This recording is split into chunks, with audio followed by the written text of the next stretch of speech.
Ya ampun. Ada tangannya. Wangi banget.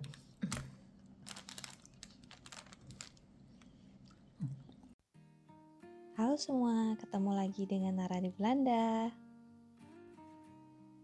Orang Indonesia yang tinggal di Belanda pasti ngerti banget kenapa Pak Su seseneng itu makan nasi padang bungkus. Ya karena nasi padang bungkus itu di sini memang langka banget.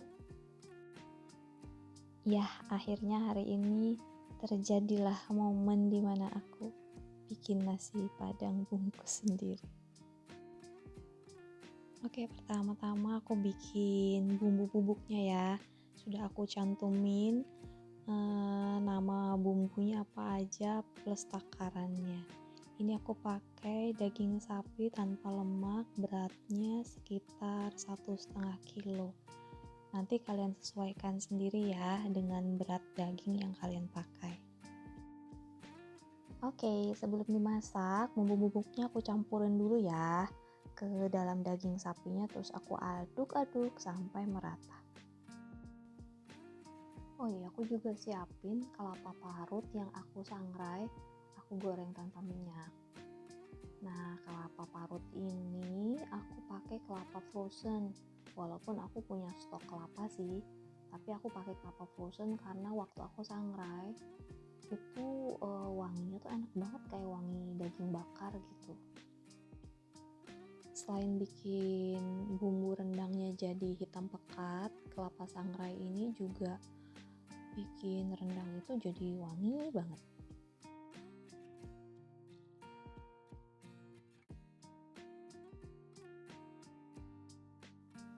Sekarang kita ke bumbu halusnya ya. Ini aku pakai bawang merahnya memang banyak sih, sekitar 18 butir. Karena per 500 gram daging sapi itu biasanya aku pakai sekitar 6 butir bawang merah. Jadi aku kalikan 3 aja sih, karena aku pakai daging sapinya 1,5 kilo. Nah, untuk cabenya aku seharusnya pakai cabai keriting merah ya, tapi kan aku nggak punya, aku pakai cabai yang ada aja. Banyaknya sesuaikan dengan tingkat kepedasan kalian masing-masing ya.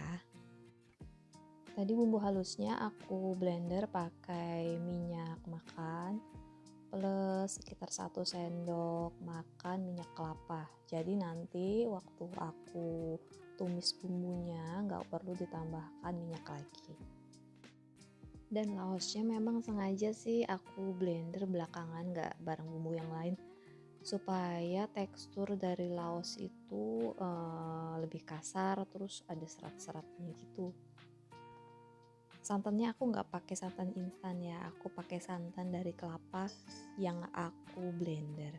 Buat kalian yang belum tahu caranya ngedapetin santan dari kelapa blender, nanti aku kasih linknya ya.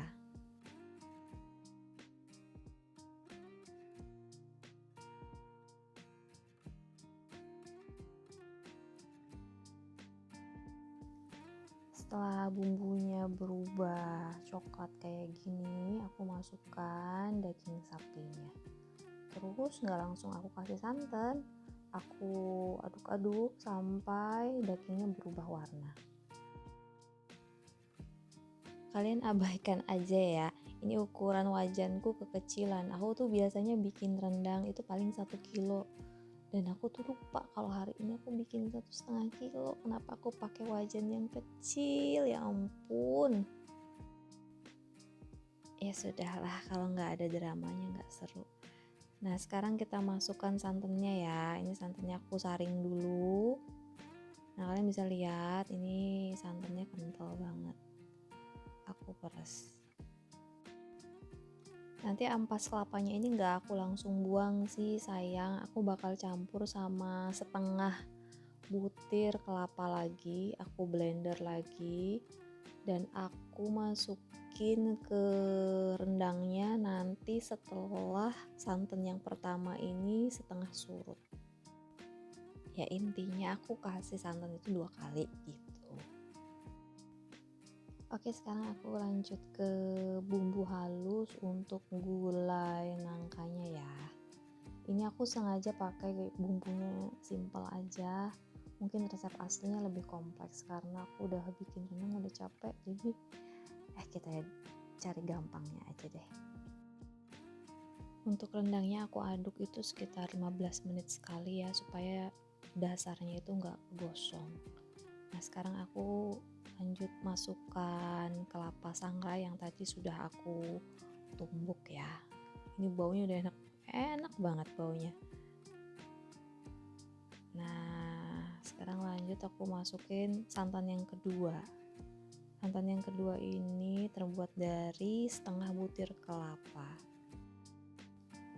Kalian bayangkan bau rendang ini pasti tercium sampai kemana-mana ya, karena ya namanya orang Belanda gitu ya, jarang masak yang aneh-aneh, terus cuma rumahku sendiri yang baunya kayak gini.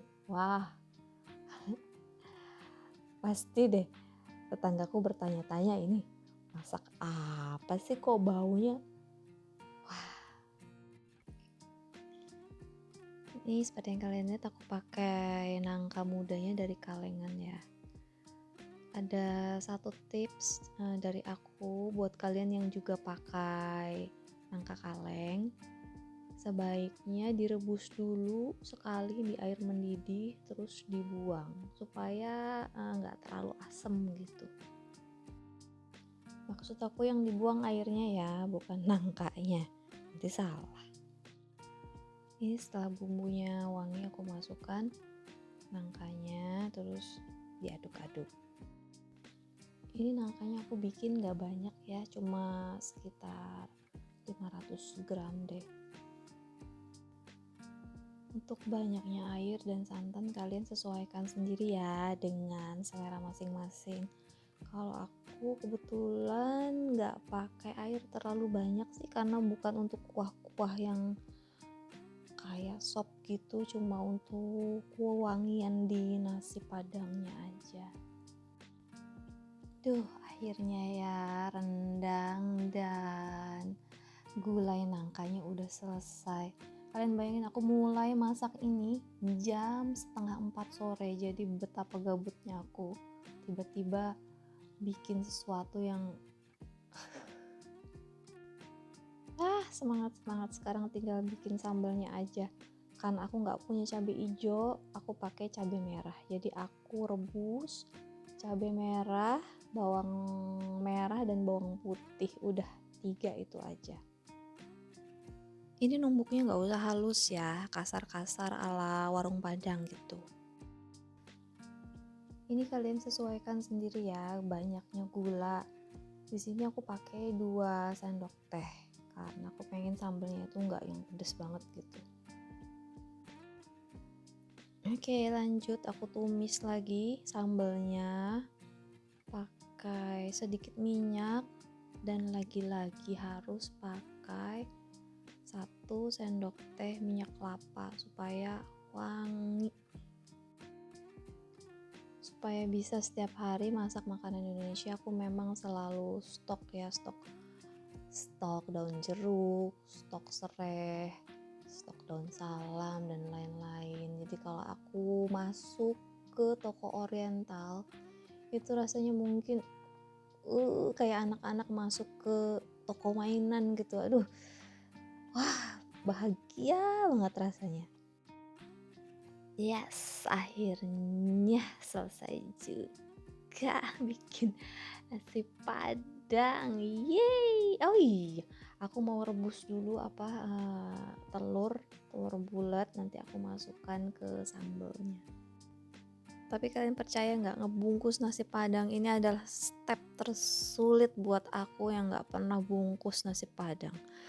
Wah, abang-abang yang jual nasi padang, Udo, Uni, aduh luar biasa ya, kalian bisa ngebungkus nasi padang dengan begitu rapinya.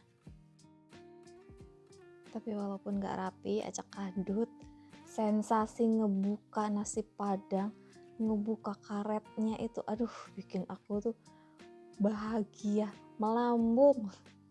Mungkin menurut kalian ini berlebihan ya, tapi aduh buat aku ini happy banget deh. Jujur aja ini salah satu hasil masakanku yang aku cukup bangga sih.